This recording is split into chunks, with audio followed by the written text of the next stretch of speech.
Welcome to Unfiltered Discussions. You got Nash in the building. Got Ash in the building. And today we have a special guest, Troy from Huruma and Relevant Love. Welcome, welcome. Thank you. We're going to get straight into it. Tell us a little bit about yourself. Well, I got a wife, 2 kids, and a girlfriend. And no, I'm just you see the way she looked at me. No, but I've been a public servant for the last 30 years. I coach football, various levels from the youth up to high school. I'm very passionate about the youth. Okay. And adults as well, just people. I like to think of myself as a humanitarian. Mm-hmm. I'm very passionate about just helping people succeed. I was talking earlier about the kind of person I am, Mm-hmm. and I like to think I'm a professional, Mm-hmm. number one. Number 2, I'm a leader. Mm-hmm. And number 3, I'm a winner. Mm-hmm. Because I think life is about winning. And so I tried to, we were talking about everything reproduces after its own kind. And so I'm a teacher, I'm an author, and so what I try to do is reproduce a lot of the life lessons that I've learned to help others who may be less fortunate or who've experienced some devastating things, recover from those things, and learn how to win. Because it's a culture. Winning is a mindset. Absolutely. Leading, and I was just telling her that, you have to learn how to follow before you can lead. And that's actually miraculous for me. Because if you told me to go left, I automatically went right. I was so rebellious as a young kid. Yes. So I learned through the things I suffered. I learned the hard way. I always tell people I have 2 PhDs. I have one from the School of Hard Knocks. And those in the School of Hard Knocks, you take whatever course. I did it again. Dumb 101. You take those kind of courses. Hopefully you learn. Hopefully you learn from your mistakes. And there's only 3 things you can do with a mistake. That's acknowledge it, learn from it, and then try not to repeat it. Exactly. If you keep going in that circle, life doesn't become fun anymore. And you begin to look at yourself. And for me, it landed me in the military prison for 2 years. Okay. And that's when I remember the guy telling me 2 things. He said, when I finish with you, you won't be able to get a job in McDonald's being a hamburger. Wow. And he also said, I was 17 years old. He said, you need some time to reflect. And that's when my stomach dropped down to my feet. And that's when I began. I still was acting fool when I got kicked out the service. I'm not proud of that. Okay. After 4 years, my last 2 years was in the brig. But when I got kicked out, I was still acting a fool. But I was homeless. I was a dope fiend, and life just wasn't fun.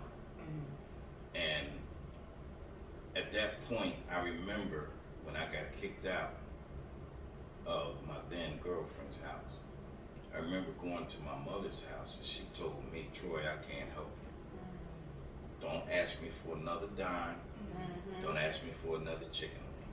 I cannot help you. And she shut the door. She closed the door with a tear in her eye, but she never opened it all the way up. She closed it. And it was at that point that I had nowhere to live.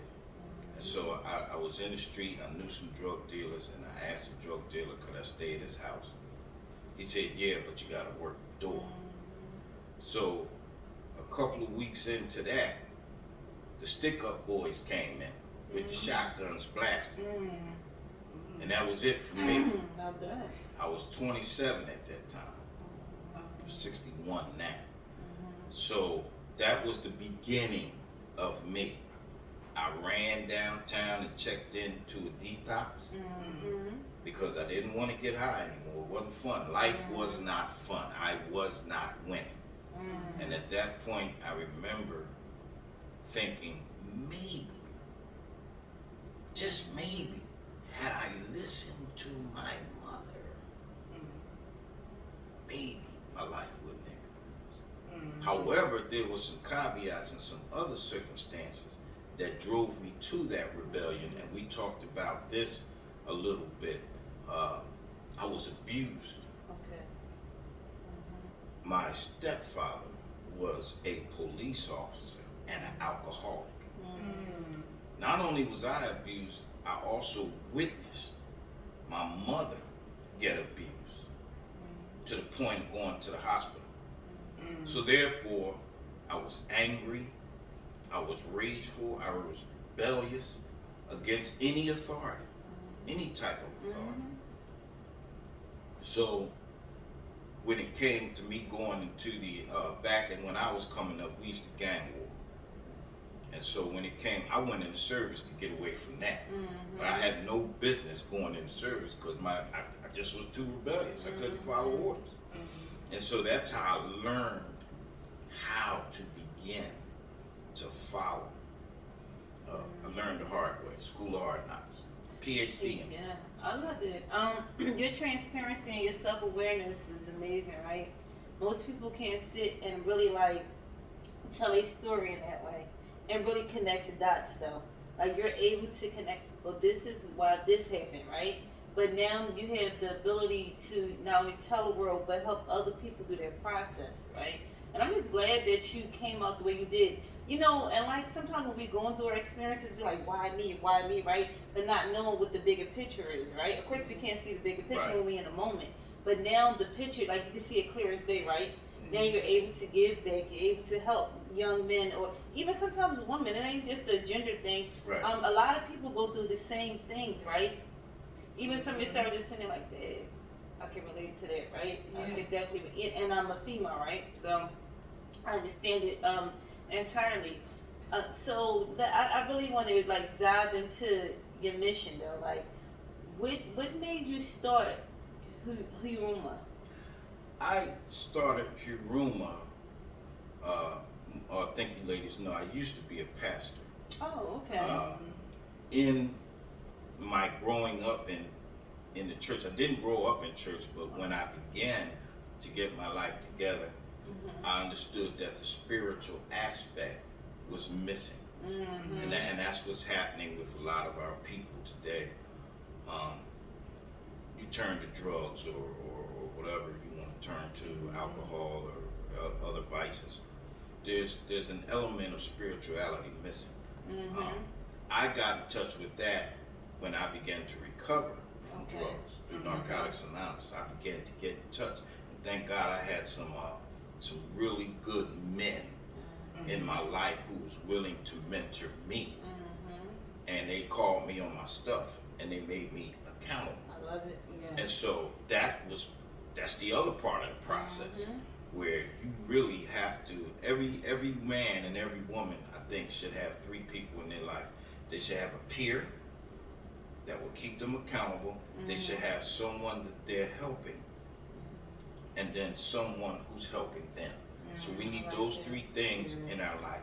I was able to have that, and these guys, they would not let me stay in my stuff. They would call me. They would call me on my stuff. We used to go to the diner every Tuesday, and my sponsor would be there, the grand sponsor, and they had the seat right here, like I'm sitting next to you. That was called the hot seat. So if they called you and said, "Come on, sit up here with us," you knew you were getting grilled. But it was all in love, and if they tore you down, they picked you back up. That's important. They picked you back up and let you know your self-worth. But what actually got me to start it was I did prison ministry for many years. I would go into the prisons and I could relate because of my own prison experience. And you would be surprised who is in prison. These are people. Absolutely. These are talented, creative human beings that I thought that I might have been helping them, but they were actually helping me. They were actually helping me.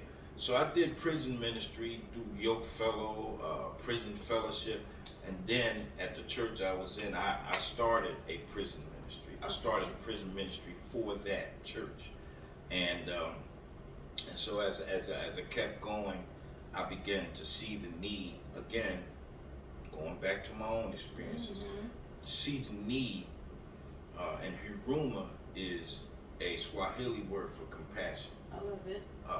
And then the way my life is orchestrated, I'm a nurse. Who would have thought? So I've always had a sense of compassion for people. I always wanted to just help people. And being the person that I was and the things that I experienced, I realized how society tends to throw people away, or make people feel less than, or make people feel like they, and so one of my first messages is like, just because you can't go out doesn't mean you can't go up. And then secondly, that's what you did. That's not necessarily who you are. Exactly. Because like I said, there's some beautiful people in prison. Now I'm not saying they don't need prisons, because there's some animals in there too. We need jails, but everybody in there deserves another chance. I think. And I say another chance because I've been blew my second chance. You see what I'm saying? I had a second chance a long time ago, and I messed that up. But I needed another chance. And then another chance, and then another chance, and I believe that's true with all of us. Absolutely. You know, we're all seriously flawed. All day long. We're all seriously flawed, and so I can't be judgmental. Thank you. I cannot be judgmental when I look at myself and my screw ups, and I got to sweep around my own backyard. So I can't judge you with finality, because I don't know how you were conditioned. I don't know what happened to you. And that's what we deal with trauma recovery, is like not what's wrong with you, but what happened to you. Exactly. What happened to you? And people tend to look at the surface. They don't look at the layers and layers of things that happen. And a lot of things that happen, with us, would be the onset of something that transpired that put the ice on the cake, and then this is where people have that nervous breakdown. They're like, well, they think it's that event itself, but it's the layers that went on that caused this individual to explode. And then people are looking around and not understanding this person has really been through some stuff. Absolutely. And the fact that you're able to share your experience, strength, and hope with other people to let them know that it's okay. Because a lot of people don't get that. And a lot of people don't even get that from their own families at the end of the day. And that's the important piece of it all. Just being able to really be open-minded. The fact that you're able to be open-minded and not be big-headed, and be able to learn things from these people that you go into these different places and learn. Always be willing to learn. And the judgmental piece, I stand by that, because we tend to judge what we don't understand and what we don't know. Absolutely. Because he could have got himself together and nobody would never knew, right? Absolutely. Sitting here looking at him, you would think, oh, this man got it together. He could have not even known where he come from, right? And not only that, my nursing experience. I was telling her I was drug and alcohol. I worked in the methadone clinics. And if you hear some of their stories, some of them never had a chance. Exactly. They never, and so that compassionate piece, there's a group called Earth, Wind, and Fire, and they used to sing this song called Way of the World, and I think it holds true still to the day. And one line says, a child is born with a heart of gold. Mm-hmm. Way of the world makes his heart turn cold. Yeah. And I think that holds true. Things have happened. We were talking about trauma, which is highly individualized. And people internalize it, and our mind represses those things so that we can survive. And so I always just had a heart. This is not about money for me. I had a heart to help people. And my prayer today is that my good outweighs my bad. I'm not perfect by any means, by any stretch of the imagination, but I wanted to help people in a significant way and make them understand that you messed up. Exactly. You did your time or whatever. Now it's time to move on and get back into society and give back to your community from which you took. The other part, now Hiruma is pre-entry, re-entry. Okay. Now that's the re-entry piece. But the pre-entry piece, I've always thought, and sometimes we fight in the battle at the wrong place. Now re-entry is good, but pre-entry, can we stop people, Exactly. youth, from getting into the criminal injustice system? And so that's where the pre-entry part comes in. So it's called Hiruma Pre-Entry Re-Entry Initiative. Okay. And I created a model that I could duplicate and take to other places because the vision was never singular. So it was always global. So I've connected in Philly. We're set up in Philadelphia. I just got set up in New Jersey, business entity in New Jersey. And so I'm building that board and building that up as we speak. And there's gangs still. Oh, absolutely. We gotta stop these kids from getting into the criminal justice system through education, recreation, other resources that they may not normally have access to. For instance, my youth development program, we teach, I always like to say we teach what they do not teach in school. Absolutely. So your average school will not teach some of the subjects that we have here. For instance, dealing with your emotions, learning emotional discipline. Then we have understanding who you are. We start with your identity. Who are you? I didn't ask you your name. I asked you who you are. I like that. And then when it deals with our people, Black history, they always want to use 1619 as the date. Well, what happened before that? What did we just poofed out the air? 1619? No, we were kings and queens. We ruled Europe. And if you really do a historical study, along with a scriptural study, you'll find that the Bible was the greatest Black history book that was ever written. All of those characters were Black. They were Hebrews.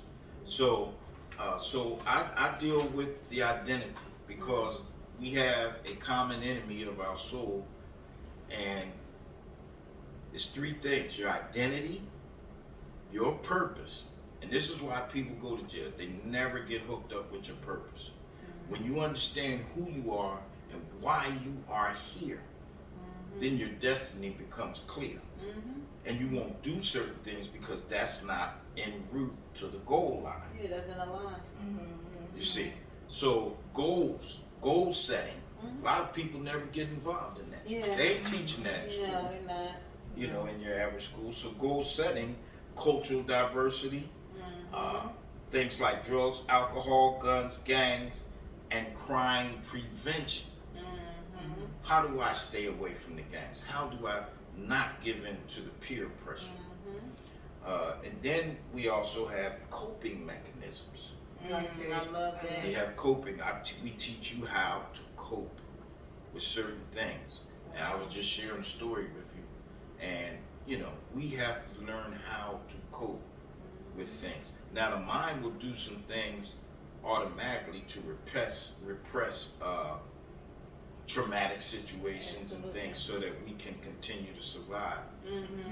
But are you surviving Mm. or are you living? Mm. It's a difference. It's a Mm. huge I like difference. that. That's dope. I like you hitting the internal, right? Yes, yes. Everything like in school and stuff is like surface. What you want to be? Kids, go, I don't know. And some of them know, oh, nurse or doctor, right? Mm-hmm. But when you hitting in the internal, like you're already setting them up. Like a lot of adults don't even have those tools. No, they don't. Right? Right, You right, can tell the way they navigate through life. right. Still doing stuff that, of course, like in your teenage years, you're supposed to. We might mess up a little bit in our 20s and stuff, but you know, we start getting it together by 30, 40, 50. We should be well together, right? Mm-hmm. So those kind of things is more tapping on the emotions because when we react to things is because it triggered us in a way, right? Right. So a lot of young kids is overly emotional, don't know how to channel them. No. So they're going to do something that's going to cause them to potentially go to jail. And then once they do get in jail, then that's when they get their time to reflect and like, Dad, why did I do that? Or why didn't I think about it? Because you don't have those tools. You No. didn't, Right. you know, so that pre-work has to be done. Absolutely. And the jails are not rehabilitative in the No. United States. No. No. One of the things I looked at other countries, and one of the things I do like in Philadelphia reentry is that they don't call them ex-convicts. Okay. They call them returning citizens. I like Okay, that. I And so that's a different mindset Yes. that better, we too. have to, Yeah, that's a you much know, better apply. language. Right. And so we also deal with decision making Mm.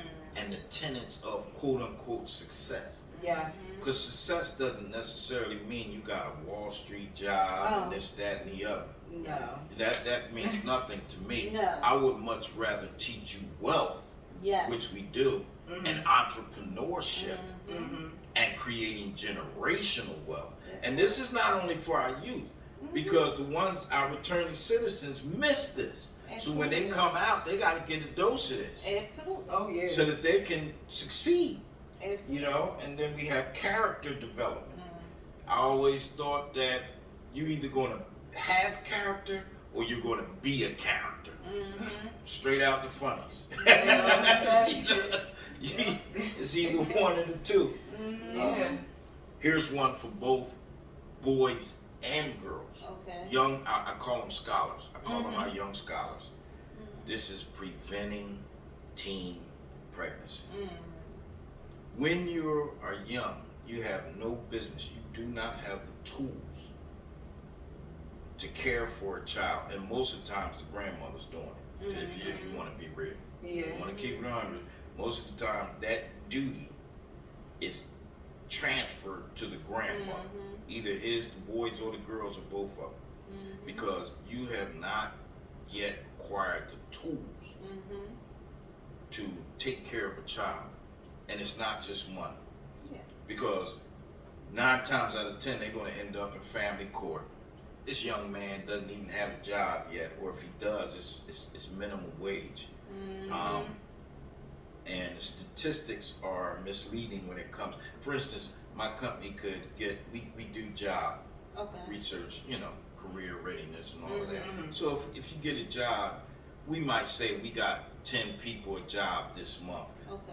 But the statistics are misleading because the job you have is minimum wage. Mhm. You're only getting 20 hours a week. Mm-hmm. No benefits. Mhm. You cannot sustain Mm-mm. yourself, much less a family, Exactly. on that type of income. It's not realistic. But Absolutely. we got you a job. So we have to be careful about those things. So preventing teen pregnancy is for boys and girls, Exactly. the males and the females, Mhm. because family court got something for you, Mhm.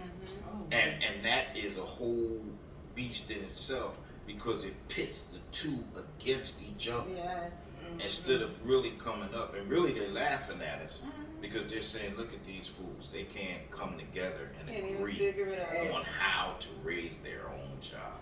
And so then they get in it, and now you've created war. You have an enemy. You know, you look at the mother as the enemy, the mother's looking at him, poor child is suffering. Mm-hmm. Not understanding that the child needs both. mother, and father. Absolutely. And then I have something, all these curriculums I made up myself, and there's something, curriculum I call Life Ain't Fair. I like that. Life Ain't Fair.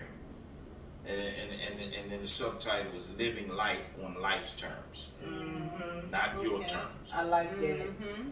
Because I got a 6-year-old and she, it ain't fair. Ain't that everybody favorite line? And I'm like, life ain't fair, baby. That's, Who said life was going to be fair? Who told you that? So we gotta overcome that. Victim. Right. Victim. Victim mentality. Exactly. Right. I like that. You have to be the victor, not the victim. This is great. This is great. I love it. Adjusting to change. That's another one that I made up. Because the quicker you adjust, change, the only thing that's not going to change is God himself. He changes not. But everything else in life is going to change. Yep. And I always say this to people, when I deal with them, whether they're adults or children, I say, listen, man, ain't nothing gonna change unless something change. Exactly. Ain't nothing gonna Yeah, change real talk. I love it. Yeah. unless something change. Same thing. Over You know, and over right? again. You gotta get off the merry-go-round. Yes. So that's a curriculum I developed called Life Ain't Fair. Adjusting to change. The quicker we adjust to change, the better off we'll be. Because people are inherently opposed to change, even if it's a good change. Absolutely. Even if it's a good change, you on the job, I don't know why we gotta do this. Oh, yeah. Because all the time. everything will change. Yes, it will. I am not the same man I was 10 Well, I years ago. hope not. It's like, And I should not be No. thinking like that. I No. shouldn't be thinking like my 25-year-old son. No. It's going to change. Yes. And then the purposeful life, financial literacy, and then we end up with community service. Absolutely. So these are the things, some of the things that we want to give to our people, and I've won and I've lost. Okay. I'd much rather win. Of course. Don't we all? I coach sports. I had the opportunity to coach. I still coach. I'm trying to get out of it, but there's something about it. But I coach my little girls' softball team and my son's baseball team now. Okay. And I always say the number one thing is to have fun. Yeah. But you're not gonna have fun if you're losing. You're not going to. You play the game to win. You play this game called life to win. However, we don't have enough coaches. We don't have enough people who are combined with coaches to teach these children and adults how to win. Absolutely. I agree. You know, why have a hot dog when you can have a filet mignon? Question. So, what age does this start at? We start at 7 years old. Oh wow. Okay. And we take them through. It's a 4-tier plan, which you don't have to stay for 4 years. But obviously, the longer you stay, the more benefits you get. Absolutely. And then we do follow up. We don't just throw anybody away. I love So it's a 4-tier program, and they're individually based on your specific needs, because everybody comes, through certain channels, and everybody has different needs. So we have a core, we have a core set of values, but within that, there's some autonomy to move around and be specific in certain areas. So, for instance, one of the services we offer is family safety and reunification. Because if somebody's coming out of jail, that's for especially women, but it should be men too. A lot of women, and when we think of prison, tend to think of men, but there are Yeah. a lot of women going to prison. Yeah. And the statistics say that 95% are going to get out. Oh. And so some women, a lot of women, lose their children to the court system. And so we want to build them back up and give them the skills so that they can get their children back. That's probably the number one goal of a mother. Absolutely. Is to be reunited with her child, and then the children too. Now there's some instances where the men and the women can't get back together until they grow up, and then a lot of times somebody else may have moved on. You know, like the woman, she may have moved on because you did what you did or whatever. So there may be instances where we can't, but those children still need to know their daddy. Absolutely. You can't change that. I don't care what happens. You cannot change the fact that this is this child's father, boy or girl. And so we need that on the male end as well. Family reunification. Make it safe. And I'm not just talking physically safe, I'm talking about emotionally safe, because our children need all of those things. And I remember telling the judge I was in family court for 23 years, not because I wanted to, but because my oldest son's mother made it like that. But she wanted more money and stuff. I said, you know, my child doesn't just need money. He needs emotional support, psychological support, educational support. Absolutely. He needs all those things, just like your child does. Absolutely. And so we need those things. And so we've got to get these children and fight the battle at the early part of the battle. And you know, my question to parents is, how much is it worth to keep your kids out of jail? Or not necessarily jail, because the statistics show that most people in the criminal justice system are not in jail. They're on probation, they're on parole, they're on house arrest, right? And so how much is it worth to you? And I'm not talking dollars. How much is it worth to you to keep your child out of the criminal justice system? Exactly. Yeah, I like that. Because it gets you to thinking, right? It gets those wheels turning for parents.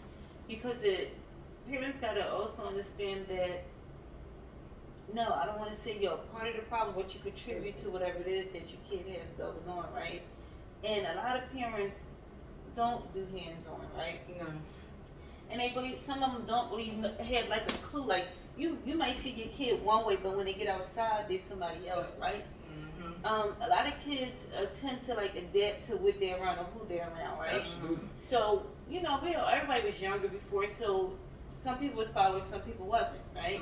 So, but the thing is that a lot of kids or parents don't have like those conversations, like, oh, how you feel today? Like, well, how was this today? You know, they don't. It's just a basic routine if they even speak about things at all. So the fact that you're bringing it in on that level and asking her, what would you do to keep your kid out of the criminal system? Well, you know what I mean? Because now it's some accountability on the parents' part. You think, oh, all I got to do is feed you, bathe you, send you out to school. You know what I mean? Give you somewhere to sleep. And that's my job, just have right? your child exist in your home. Where it's deeper than that, right? Exactly. Society is dictated in this day and age that the parents work. And so in a lot of times it's innocent. So in that endeavor to work and provide for their children, they're not home. Exactly. And so we grew up like that, latchkey kids, so forth and so on. And it's particularly hard for single parents, whether you're a single parent as a man or a single parent as a woman, because all you know how to do is, I gotta pay my bills, I gotta provide a house, a roof, food, and then the clothing. And so we miss those things, as you were saying, and it's not intentional, but a lot of parents fall into that trap, and then the kids are growing themselves up. And then you also have to remember, we lost 2 to 3 generations from the crack epidemic alone. where people just parented themselves. I dealt with a kid who he had to steal to help feed his sister and his brother and his mother. It's really sad. It's a really sad scenario. And the younger brother, I didn't realize, but this guy was doing holdups. He was like 14. Wow. He was doing armed robbery, and they caught him. He got caught, and so now he's in jail. But you know, everybody was thinking the older kid was the bad guy, but this guy was, he was doing the stick-ups. I'm glad you kind of shed light on that, because I always keep hearing like a 13-year-old got killed, 14-year-old got killed. And we're like, 13 and 14 years old, why? Like they out there. Yeah, but we don't know. Yeah. You think they that out there. we hear the age. At 10, they're out there. Yeah, so we hear the age and just automatically assume, oh, they just a 10-year-old, that's a 12-year-old, that's a 4. Because that's a tender age. Exactly, but the fact that it matters is that they really out here getting busy.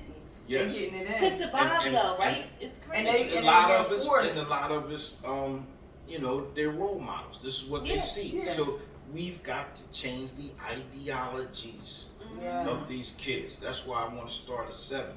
Because at 12, if you got kids, you know at 12, they don't listen to nothing. No. You can't tell them what to do. They got life figured out, right? Yeah, their mindsets are formed.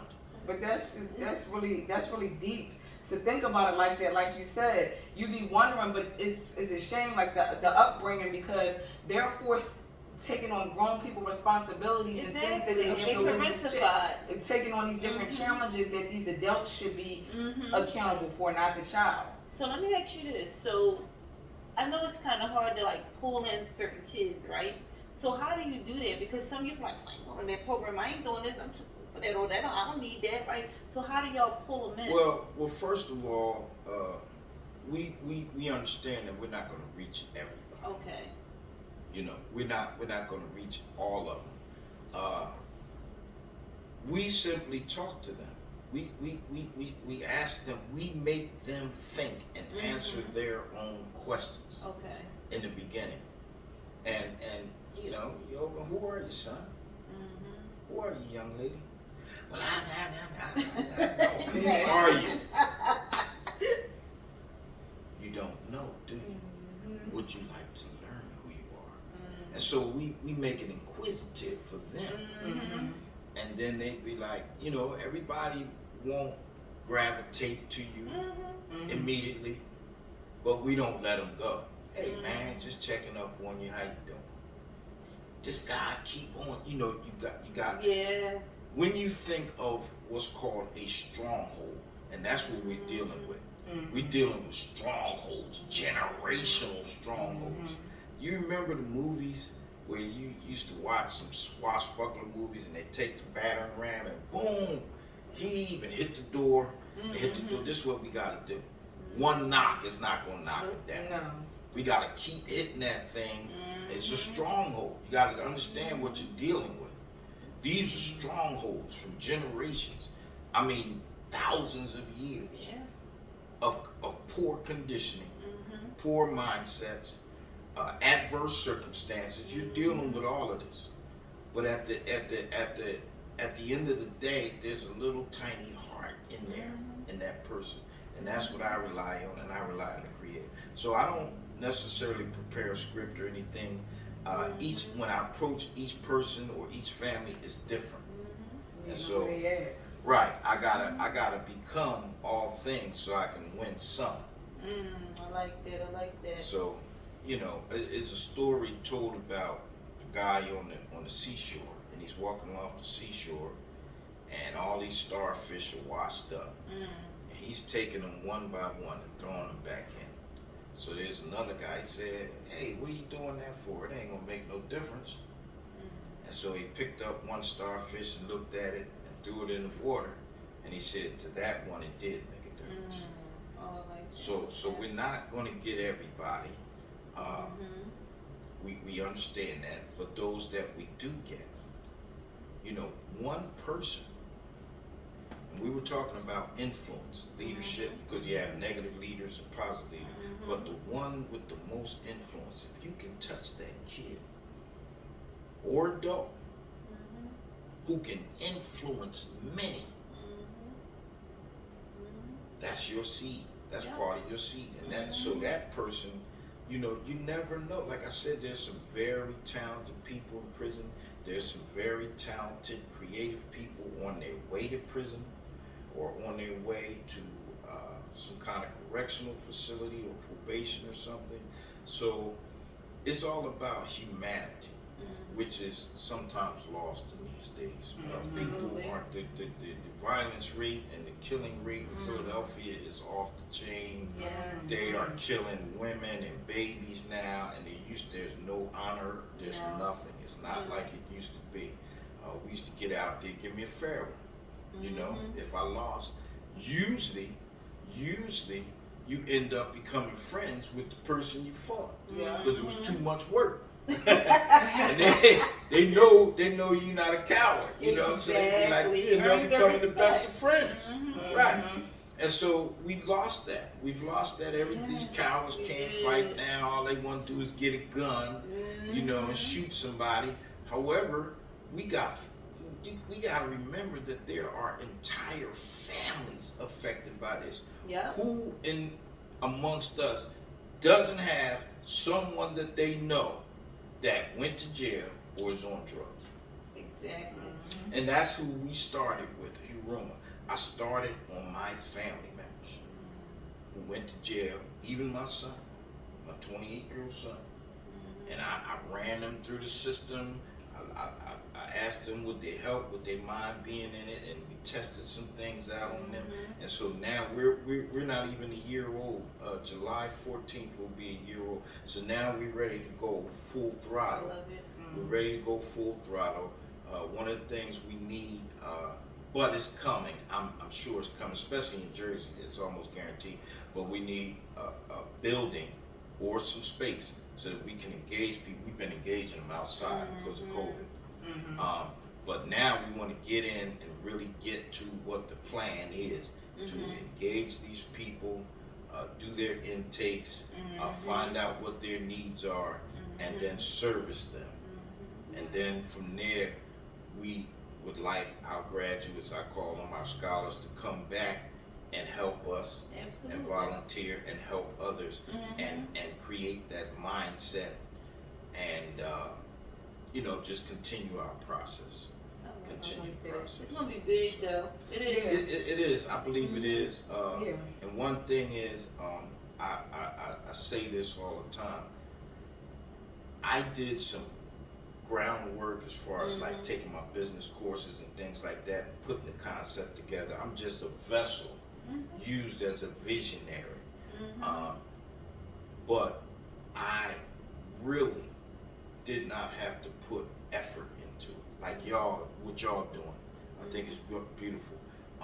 It came to you guys. Absolutely. Like you're not struggling and all of that stuff. The Creator ordained it and He blew on it, and everything has literally been sent to us. And so it ain't me.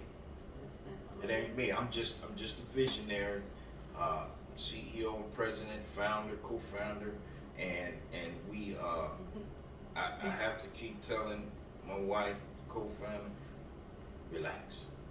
Let it come to you, and that's another lesson in itself. Stop kicking doors in and let someone open the door. Patience. Fall on your ass. Let the doors open for you. Yeah. You don't have to struggle when it's you for you. Well, you can't say this. Listen, they could try to steal something, but they can't do it because this is God given. Exactly. They can't, you know, and it's enough room for everybody to eat. Yes. Okay. Everybody can eat. All day long. And it ain't about money for me. It's about my purpose and my destiny. And that, like again, I always think that those are the two missing elements when you have purpose. And it's we talked about process. It is a process. Oh yeah. It is a process. And you know, but if you're patient and you stay the course and you never ever quit, never give up, things will happen for you. Yeah. People don't understand that, quote unquote, you never fail until you quit. That part.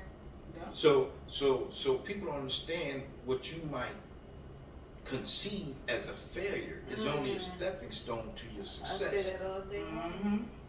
You see, so you're gonna go through some things. Nothing's gonna happen overnight. There's no such thing as an There's overnight. no easy route though. No. Because when you do get straight to, you don't even appreciate it, right? Right. No. You gotta go through those humps.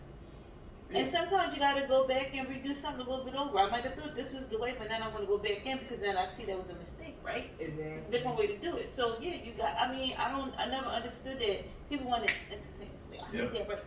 And that's a terrible mindset. That's a bad thing. And I tell my children, I don't owe you nothing. That's where You can earn some stuff. You can work for it, but I don't owe you nothing.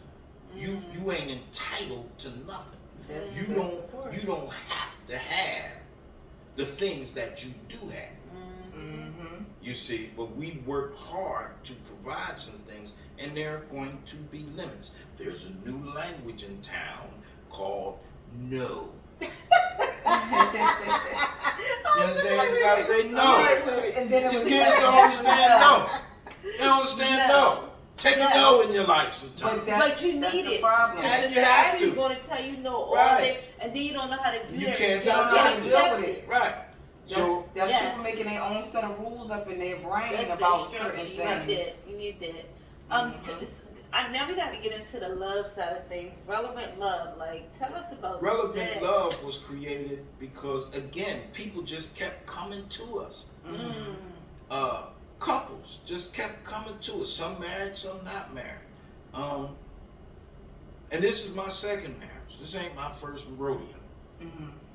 But I learned from my I was first about to marriage. say, did you learn? I learned. It's not good. about the mistakes you're going to make. As long as you live, you're going to make mistakes. All But day what long. did you learn? And so relevant love came about because people just, really, they were coming to my wife first. And then they'd be like, well, you think, I used to pastor, you think Pastor Troy could counsel us? And and I'm like, listen, I don't do it for the money. Like the people we helping now, I don't charge them a dime. Because I would much rather see your relationship succeed. I'm going to get mine. All day long. I'm going to get mine back. So it came about from people just coming to us again. We weren't searching people out. They were just coming to us in the groves, and people got issues. People really have issues, and people don't understand relationship and marriage. And we were talking about the 6 sides of every man. They don't understand. So our thing is simple. Our theme is simple: communication, reconciliation. And then, what's that? I forgot. I'm sorry. Yeah, communication, negotiation, and then reconciliation. That's our recipe. Communication is huge All day long. because we don't know how to talk to each other, and we somehow take the proper value off of one another in relationships. Because if I'm calling you queen, a woman's going to be whatever the man calls her. If I'm calling you queen all day, then I got to treat you as such. And there can't be a queen without a king. So I got to king up. I got to stay in king mode. Because I'll say this for your listeners. I'll go over this 6 parts of every man and 6 parts of every man. I'm going to go see. Y'all crazy. No, y'all ain't crazy. But I used to think that. I used to think women was crazy. You did. But y'all not crazy. Y'all just different. Y'all different from us. But you're not crazy. Because if I deem you to be crazy, and I love women, and I chase after that which I've already deemed crazy, that means I'm doubly crazy. Am I right? That means I'm crazy because I'm chasing after that which I said is crazy. So that makes me doubly crazy. So y'all not crazy, you're just different. 6 sides. Okay. Men or women? What do you want to hear first? Give us the woman. All right, here we go. Queen. every woman is a queen, even if she's not acting queenly, or she doesn't know how to act queen. There's one in there. You gotta bring it out in her. You gotta Absolutely. This goes back to identity. Yeah. You're a queen. Queens don't beg and ask for nothing. They simply extend their scepter. There you go. That part. But see, you don't know this. So I gotta teach you. Wow. Exactly. So it's queen. You're a queen first of all. Second of all, if you offend the queen, then the warrior's coming out. Absolutely. Mess with one of them women kids. See who coming out to play. Like, The warrior's coming out. Yeah. After the warrior, there's a mother in every woman. Even if her womb is barren, she can't have children, there's a woman. There's a mother. Mother simply means nurturer. All day long. You take the seed, not just a physical seed. I could say to you, babe, I'm thinking about going to school to become an electrician. Now, because you're a nurturer, in your mind, you're gonna say, I see us with a bigger house. Yeah, so because y'all nurturers and your mothers, I like I say, I'm thinking about going to school to be an electrician. In your mind, you're gonna take that seed and mature to saying, I see us with a bigger house. We're gonna have a better car. We're gonna be able to eat out more times a week and such, because you mature those things as mothers do. Y'all take seeds and you mature them. And so there's a mother in every woman. After that, there's a little girl.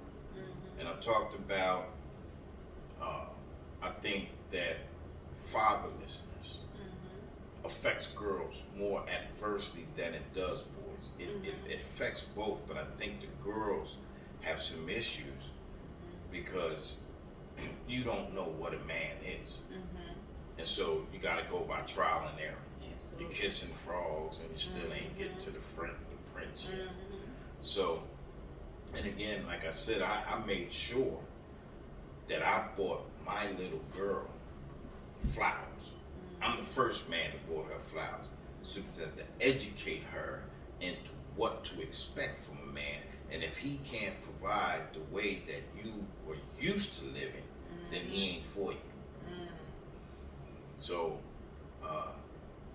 that's very important for our young ladies to learn. But there's a little girl, and as men, we now keep all of this in mind in the realm of communication. So there's a little girl, and then after the little girl, there's the enchantress. I'm trying to be nice about it. I'm trying to be a gentleman, but that's that B. Yeah. I used to say that we only got, as men, we got 1 week to talk to y'all of childbearing age, because y'all got before, during, and after. Before, you're hormonal, you're emotional.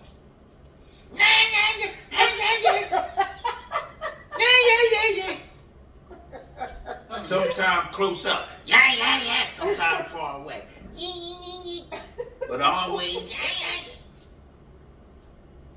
That ain't even right. But it's true. Yeah, I guess so. And so, and then finally, there's a virtuous, wifely woman in every woman. She's in there. She's in there. Wants to do the right thing. Wants to be a good wife, good helpmeet to her husband. Now, for us, the men, Yes, I love to 6 hear sides of the men. Now, keep all this in mind in the realm of communication. So, there's a king in every man. Even if he's playing for the other team, there's still a king in there somewhere. Secondly, there's a warrior in the male too. So you got female warrior and a male warrior, right? And thirdly, there's a little boy in every man. The toys just change. Yes. For real. This is different toys, different games we play. but there's a little boy. You could be the toy. You could be getting played with. I don't want to be. That's where the term player comes from. Yeah. Because the toys just changed. So there's a little boy. Then I'm not supposed to tell y'all this. Please tell us. But y'all alright with me. So I'm gonna let the cat out the bag for your listeners. Okay. Alright, so you got the king, you got the warrior, the little boy. Then there's a fool in every man. A lot of women don't even understand this. You hooked up to a fool. And the scriptures identify 7 types of fools. At least 7 types of fools. So now you got to discern which fool is talking. And you just got to stay the queen and mumble under your breath, this fool, let me help this fool. I'm serious. You got to understand that. Yes. The first fool says there's no creator. No Elohim. That's a fool talk. Second one says, I don't need my woman. I don't need no woman. You crazy. You could not get to where you are and become who you are without your woman. Absolutely. You cannot. You can be a version of it, but the whole thing you can't. So you got the fool. So you got the king, the warrior, little boy, the fool. 5th is the runner. We don't feel like it. Right, we don't feel like it. We don't feel like if I say now's not a good time, I'm running. Okay. I don't feel like dealing with it. It's days where I didn't even want to go home. The only thing is the thing that we run to, because you ain't just running. You running from something to something. So the thing that you run to is usually a trap. It's no good for you. It could be drugs, alcohol, another woman, or sometimes a man. Man running to the man. But we run. It could be your job. It could be an investment. But we run. We're runners.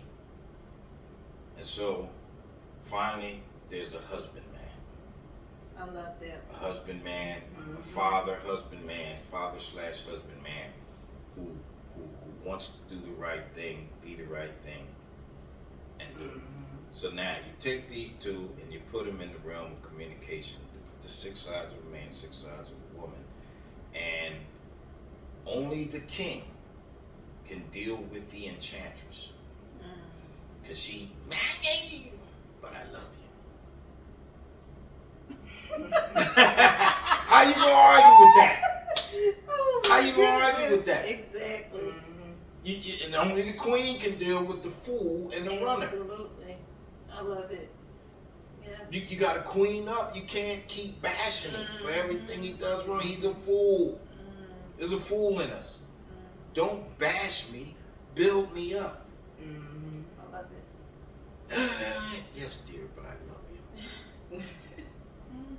And it's gonna be all right. It's gonna be okay. We're going to get through this together. So you gotta stay in queen mode. Now, a lot of times, y'all be in mother mode, and you think you're talking to the little boy. That ain't good neither. And I told my wife, my mother's name is Sylvia Smith.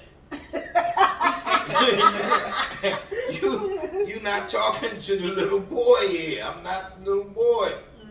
So, but we have that in relationships and communication. And then, as we spoke earlier, 2 warriors aren't going to get anything accomplished. All you're going to do is slash each other up with words, and words hurt. Yes. They hurt. You know, the words that we speak to each other are seeds. It's either going to, and seeds create pictures. So it's either going to create a beautiful picture or something dark and ugly. And so you're cutting each other, you're slashing each other up. Now the intimacy is gone. Intimacy has nothing to do with sex. It means, can I bear myself to you emotionally without you judging me? Where's my friend? Because I need one. I need a friend. And I need to be able to bear. I thought you were my friend. And I need to be able to bear myself to you. Perhaps even we may need to take a cry together. But the intimacy is gone because you're in warrior mode. You done slashed each other up. Now I've devalued you. I've devalued you. There's the value that you're worth, which is priceless. It's no longer there. Absolutely. Yeah. So we have to learn to communicate properly. We have to learn how to stay in king mode, even when the odds are stacked against you, or queen mode, even when, because look, the bottom line is we're still here. Through all the things that we went through and been through, we're still here. Yeah. So we winning. So somebody asks me, how you doing? I'm winning. I don't care how. I'm winning. I don't care how it looks like, what it looks like. Because faith is not what you see with your eyes. It's what you know. It's not what you believe. It goes past your belief system, your BS. That gets us in trouble. Our belief systems, and also the belief systems, which I call our BS. And the other thing that hurts us the most are our own expectations.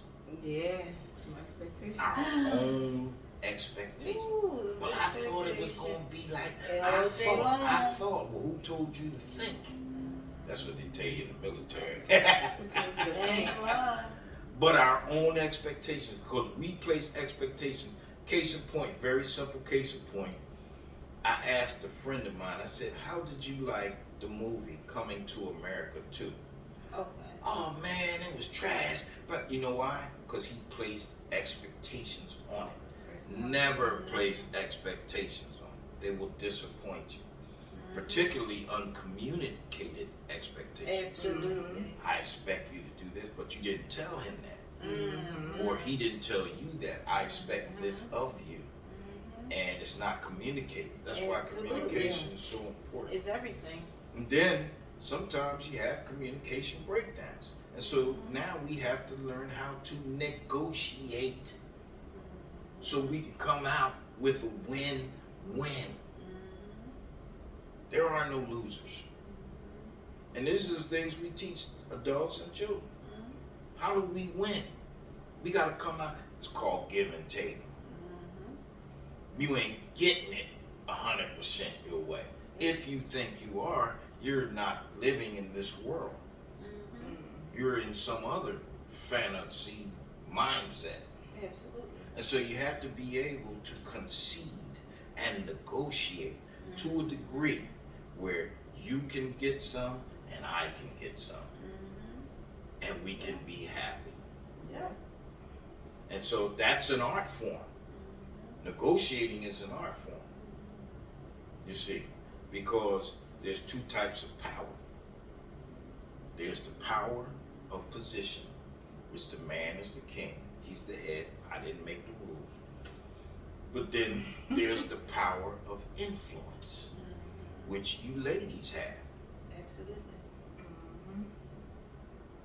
In a degree, the person of lesser is the most powerful.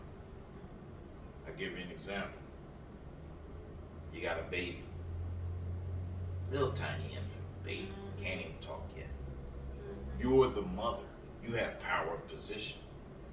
That baby go, for 2 seconds. You stop whatever you're doing.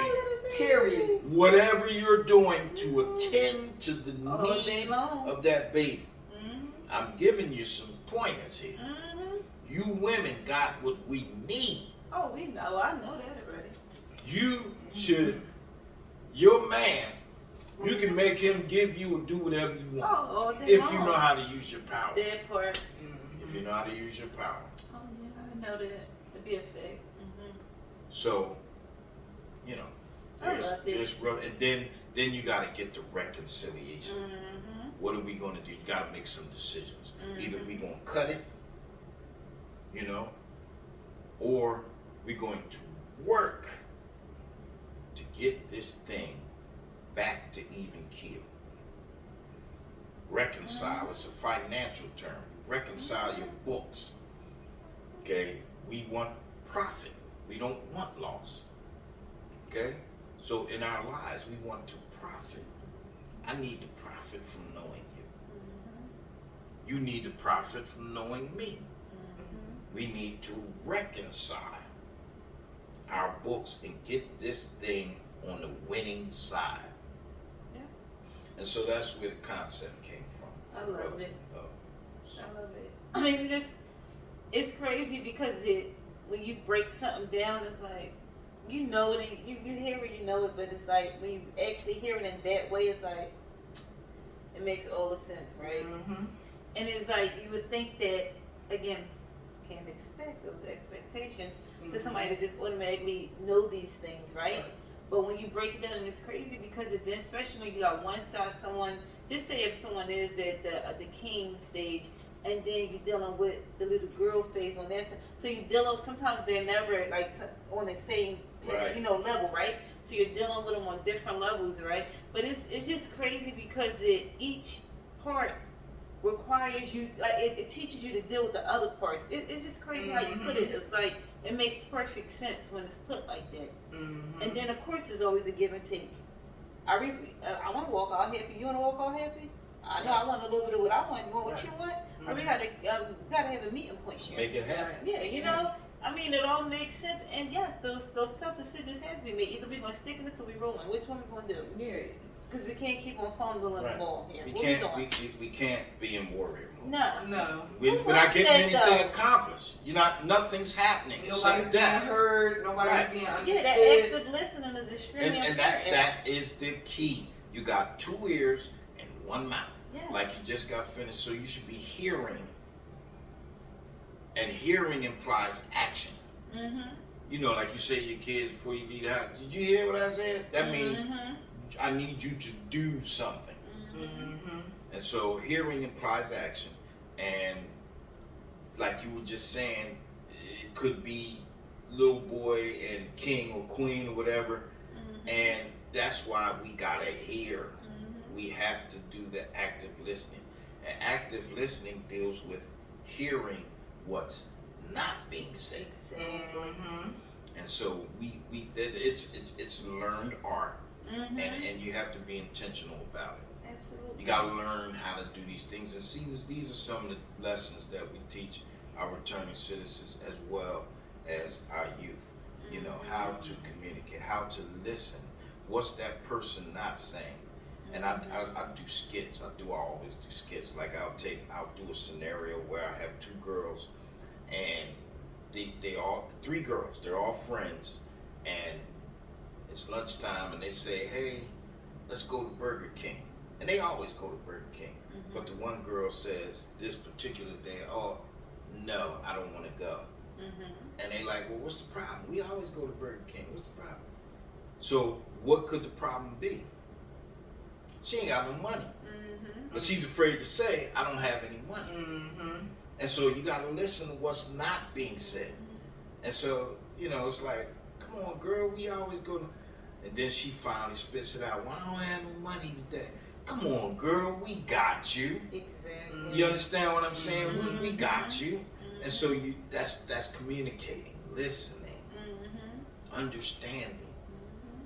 You know, understanding one another. So, you know, my goal and my mission is to touch as many lives, to keep these children out of these systems, and to help the ones coming back in successfully reintegrate into society. Because it's when you come home, either it's 2 states: the veterans are mistreated, and people coming out of prison are mistreated. They're looked down upon.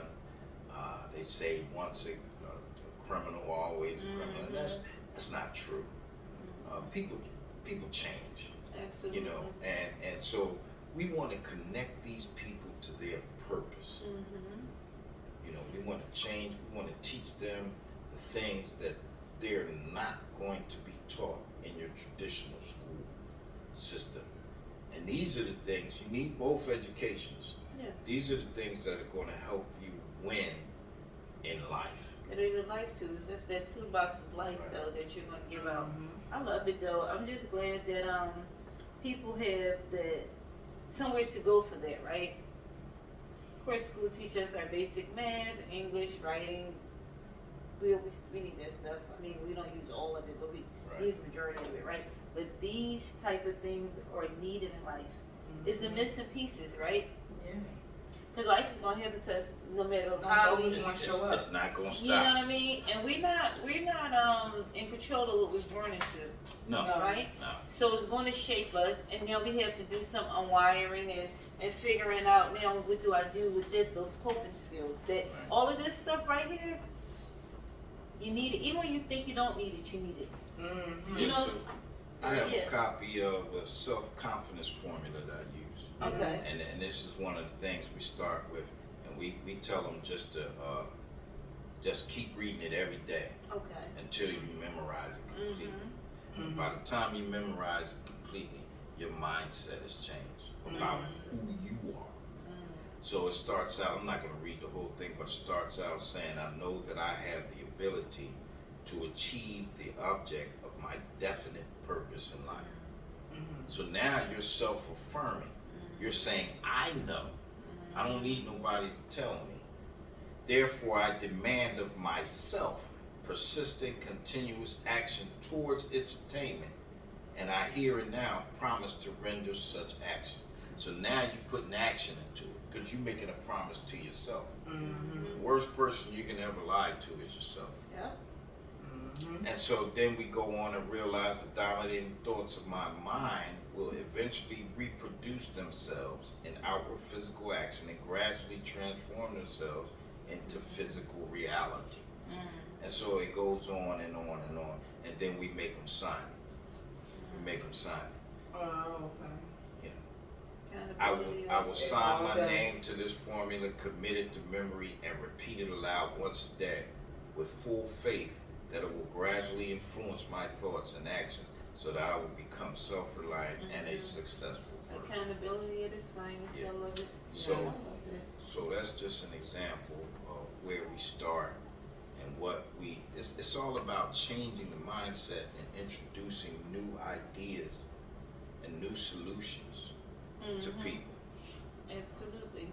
I love it. Like I said, we just had to have you come on today because these things need to be heard. People need to know that these resources is out here and that it's not like you're coming in and you're doing it and don't have any knowledge or any experience in it yourself. See, a lot of people go into places and programs and just somebody that learned from a book. Right. You had you had hands-on experience in all of this. So you're able to relate.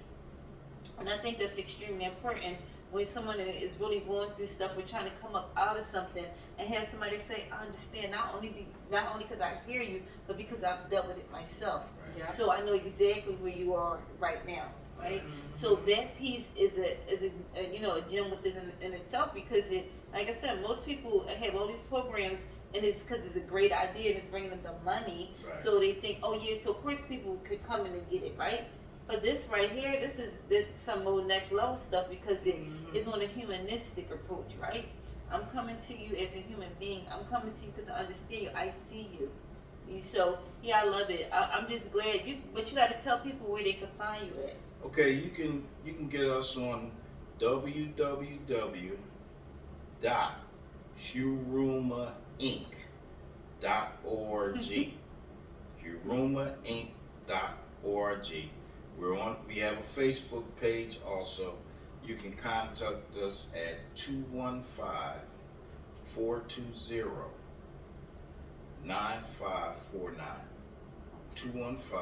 And then we have a Jersey office. If you're in Jersey, you can contact us at 856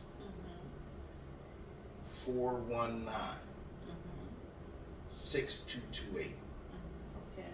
And we'll man the phones and we'll get you in. And so what we're in need of, I'll tell you also what we're in need of are more volunteers, because we're growing. We need. I'm almost guaranteed an office building in New Jersey, but because of COVID shut down on the buildings, we're actively looking for a space to engage. But I'm confident that will come. But if you get us on the web, you can see more of what we do. Again, that's www.Huruma Inc. All one word, Huruma Incorporated .org. Pre-entry, re-entry. Could you spell it? Okay, it's www. HURUMAINC.org.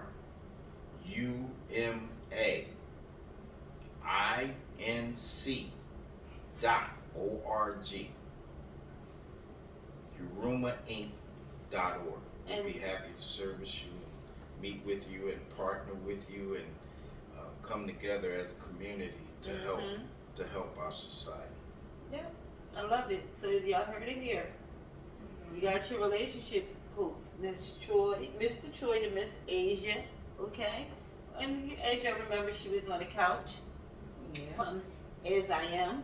So yeah, so these are people that's willing, able, and ready to, give back and serve our community. They know where you come from, they know where you've been. So they're trying to help you get to the next level, winning. How you doing? Winning. Creating a safe space. I like that. I gotta carry that one. How you doing, winning? And we don't have all of the answers. Yeah. But we're willing to learn together with you. Absolutely. And as we understand that as we help you, we're helping ourselves. And they're willing to meet people where they're at, and they're creating a safe space with non-judgment. Right. And confidentiality. Oh, Absolutely. definitely confidentiality. Mm-hmm. That's law, really. Absolutely. And so we're very conscious of that. And again, the safe place where we can discuss our issues and learn how to win and grow together. And so you don't compare yourself to anyone else. No. You compare yourself to where you were, to where you're going, and where you will be, and where you are. And that's progress. That's process and progress. Yeah, I love it. Well, that's it. This is Nash signing off. Ed signing off. Troy signing off. Bye-bye. Bye-bye. Peace.